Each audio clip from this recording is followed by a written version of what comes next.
Good morning, folks. So this morning, I'm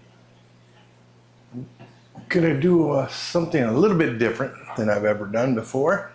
But before we get started with that, let me ask you this. Have you ever, and I know we've all been there, have you ever gone to the fish store, you seen this fish, you gotta have it. You go buy it. No research done, you just grab it. And a lot of times we have regrets of doing that because we didn't research it. But then there's other times things work out. But what about you're on YouTube, Facebook, wherever, and you see this fish that this guy has, and you're like, oh my gosh, I gotta have that one. So you go and research to find where you can get this fish because your local pet stores don't normally carry this fish. Well, that's what happened to me. Here about a month and a half ago, I was watching Jeremy over there at his channel at Aquarium Domain, and his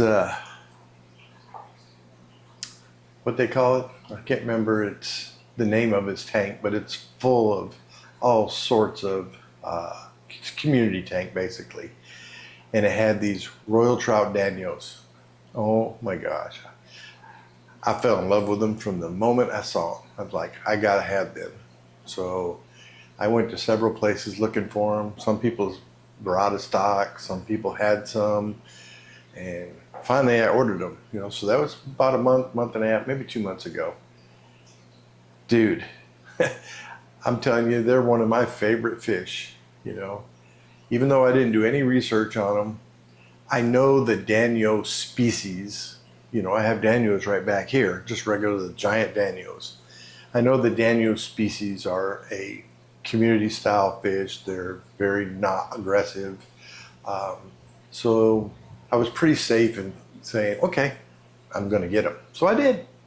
So anyways, what I wanna do today, and I've never done this before, is I wanna do a species profile on the Royal Trout Danios. So I kind of scripted it out here, got a piece of paper, so if you see me looking down and all that, it's because I'm trying to read from what I wrote up on them and from the research that I've actually done after buying the fish. But I love them anyway. So the Royal Trout Danio, that's a common name for them. Another common name is the blue spotted hill trout. But their actual technical name is the Borellus baccari. If I pronounced it wrong, my apologies, but I'm not a English major or whatever, but that's their technical name. So their appearance, they have a mixed colors, they have little blue spots on their side when they get a little bit older. When they're younger, they don't seem to have them. They have an orange trim on their fins, and you're going to see video. I'm going to try to split screen here when I do the editing to have so you can see the fish while I'm talking, and we'll see how all that pans out. So anyway, they're very streamlined. They look like a trout, a wild trout, that body shape style, and they really prefer planted tanks. Well, that's where mine's in. They're in my 125, and they're in a planted tank, so we fit that habitat real good. They thrive in slightly acidic to neutral water conditions, mimicking their natural habitat. So for me, I have pretty hard water, but they're doing very well in my water that I have. Behavior-wise, they're known for being peaceful. It's best to keep them in a group. They're a schooling type fish, They are super swimmers. I mean, these guys are they're so hard to film because they're so fast, and they never sit still, hardly ever. And one thing I've noticed since I've had them, and in my research that I went online and looking at them, they don't mention this, but mine are jumpers. And I'm telling you what, they jump a lot. And when you feed These fish, you have to be careful. Don't open your tank wide open because they may come out after your food that are laying out on the floor. I haven't had that happen yet, but I do know that they are very aggressive eating. They're very aggressive swimmers, and they do jump a lot. I have plastic lids on the top of my 125, and I could be sitting in my living room and you just hear dum, dum, dum, dum, you know, because they're swimming so fast and they come up out of the water and it's like, man, they hit the plastic and they drive on. So just a little bit of warning about their behavior there. Now that says in the care requirements a minimum tank of 20 gallons. I'm not a firm believer in that. That's what maybe they say online, but to me, I think a 6-foot tank is what they really need because they will get 4 to 5 inches when they're full grown. The ones I have right now are about 2 inches, and they're not full grown. You know, they're in there with my rainbow fish, which are pretty good size. They're 4 or 5 inch rainbows, and then I have drawing a blank here. Well, I'll think of it in a minute, but I have some other barbs in there, the big long roseline barbs is what I have, and they're 5 inches plus in there. So, and they're all fast moving fish, so they fit right in there very well. So anyway, that's how they're doing in that tank. And then, you know, they are community fish, so you can put them in a community tank safely. As long as you don't have aggressive fish in there, then they're going to do fine. It says in here you can put neons and tetras, rummy nose, and all that stuff with them, and I'm sure that would be fine too. But you know, my tank, I have rainbow fish in there, and then the Denison barbs, and you know, Corey's in there. I have plecos in there, so they're doing fine. I also have one angelfish in there, and the angelfish can't keep up with them because these guys are fast movers anyway. So that's pretty much about their community style. Like I say, you don't want to put them in there in an aggressive tank. Like my 180 over here, if I was to put them in here, between the Oscars, the Geos, and the Severums in here, I'm sure they would be attacking at them, or trying to anyway. But yeah. So what kind of water conditions is recommended for them? So they say the temperature range is anywhere between 72 and 78. Now I will tell you, my tanks, even with no heaters on, you know, my tanks run about 80 degrees. I don't keep my house at, you know, 65 degrees in the summertime. You know, my temperature is set at 78, and that's what's comfortable for me and my wife. We're a little bit older, and the cooler weather, I enjoy the cooler weather because I'm fluffy. And for the record, I'm not fat, I'm fluffy.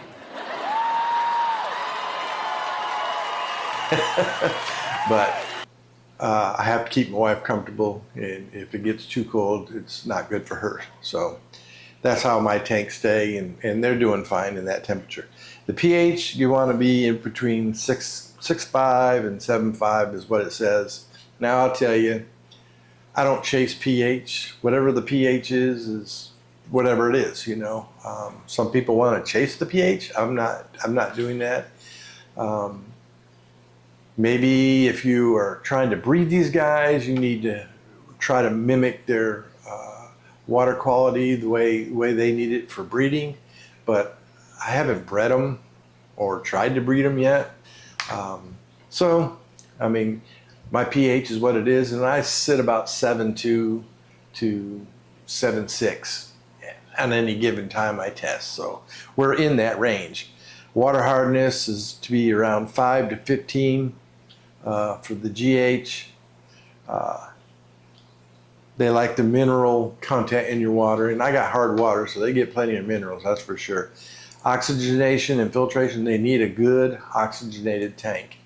And one thing else they do like flow. So, you know, I have an FX6 and on one end of my tank, and I have on the other end, I have a tidal 100, 110 on the other end of the tank, and in the middle I've got sponge filters, and then a giant 5-inch air stone.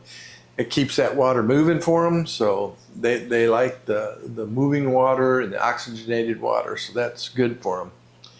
So the other thing is how to determine the sex, and I have yet to figure that out on mine. I think I know what I have, but I think I have more males than I have females. I think maybe I have one female, but I'm not even sure. But they say that the males tend to have a slimmer, streamlined body, where the females are generally rounder, especially when they're carrying eggs. So colorations, the males often exhibit a brighter, more vibrant colors. And like I say, mine have some orange flare on their fins, and I have some other ones that don't. So I think there's 2 that don't, and then like the rest of them, I have 5 total.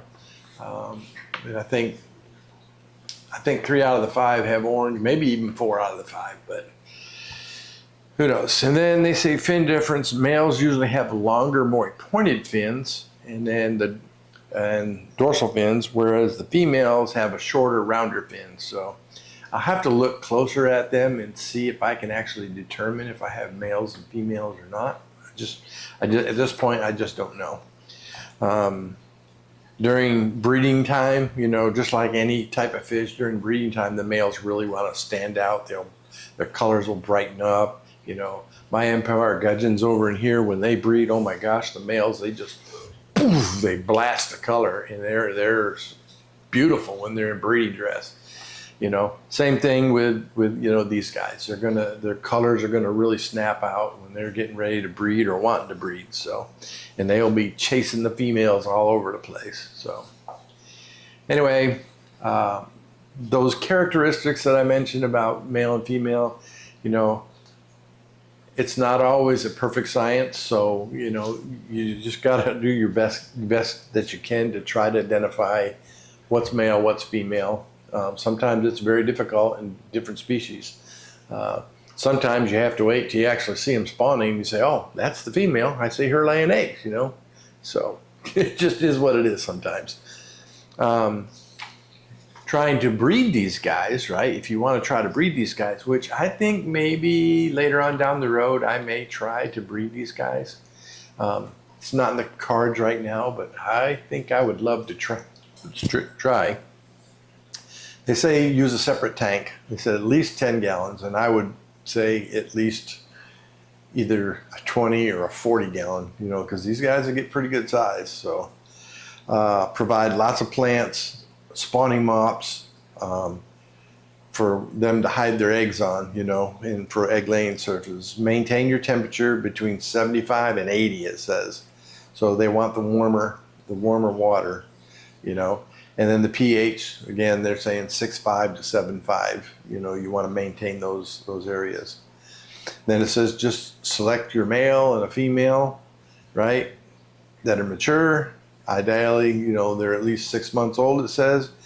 And you want a ratio of 1 male to 2 females, to 2 to 3 females. So that's what you want to kind of put together. So about 3-4 fish, 1 male, and then the rest females, and let them go in there. So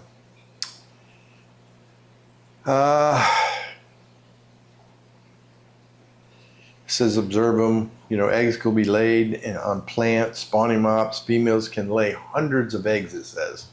So that's pretty cool. I know my Empire gudgeons, oh my gosh, the first time I captured the eggs that they laid, I mean, it was thousands of eggs, and they're the tiniest eggs I've ever seen in my life, and I wasn't able to even let them live past 2 days. They hatched in a day, and I had thousands and thousands of babies, but I wasn't able to keep them. They just died off because I didn't know what I was doing, to be honest with you. So, not sure about these Danios, how they'll fare if I do try to breed them. Hopefully I could do that. After they spawn, it says get the adults out, take them out, so just let the eggs hatch, and then you maintain that quality. Typically the eggs hatch in 24 to 48 hours, so it's pretty quick, and then you feed the fry the little fine food. And I've started with I have my CBDs over here, and I also have killifish fry. I have two 5-gallon tanks with those fry in there. And I've been using the Aquarium Co-op's new baby fish food. Man, that stuff is super fine. And I've been using that, and I've used some dried krill, crushed up krill for the killifish because they're a lot bigger than the CBD fries. And also I use Rapashi for a good while, and spirilla. So really fine powdery foods for the young ones till they grow up and get bigger. That's what I've been doing. And like I say, I got a bunch of CPD fry and a bunch of killies. So anyway, that's my species profile on the Royal Trout Danio. Like I say, it's the first time I've ever done that. If you'd like me to do more species profiles, let me know. I'm not very good at it. I'm learning it. So this is my first time. So if I suck at it, just tell me you suck at it and I won't do it no more. Anyway, folks, that's it. I hope you enjoyed it. I hope you, if you're interested in these royal trouts, I'm telling you, they are a great fish, man. I just fell in love with them. And